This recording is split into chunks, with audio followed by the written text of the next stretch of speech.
New tonight at 11, the Radford Army Ammunition Plant is releasing new numbers about the pollution it's putting out and how that could affect the surrounding community. Yeah, the Army flew a drone through the plumes of smoke that come from the open burn pits on the property. And what they found is that most pollutants are on the decline, but some very concerning ones like lead and arsenic are on the rise. WSLS 10's Rob Manch was at the community meeting this evening. So Rob, how is the community responding to the report? Well, as you could hear there, it's a mixed bag of reactions. The report generally shows that the plant has been reducing its emissions thanks to the replacement of the old coal-fired power plant on the property earlier this year, but there is still concern that these open burn pits are putting out high levels of toxic chemicals, and there's no immediate plan for that to stop. We're very excited about where we're at right now.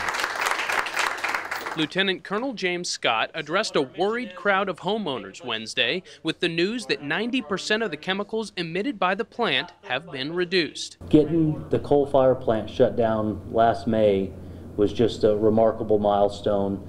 But he followed by saying 5 toxic chemicals are still above normal levels, the worst being arsenic, which was found to be 37 times the concentration of what the EPA says is safe. I've found out in the last 2 years that I have arsenic in my well, and the level has gone up from 0.01 to 0.12 in just 1 year. Christy Mackey says while she can't prove that contamination comes from the plant, she wants to learn more because she also has unexplained health issues. My doctor diagnosed a benign cyst on my thyroid, so that's another reason for coming, because people have said, oh my gosh, you need to look into that. In addition to arsenic, another dangerous chemical, lead, is at 5 times the EPA approved levels. Lead itself is a concern mainly because, as I mentioned before, calculations for lead exposure are done differently for children because they affect children a lot more.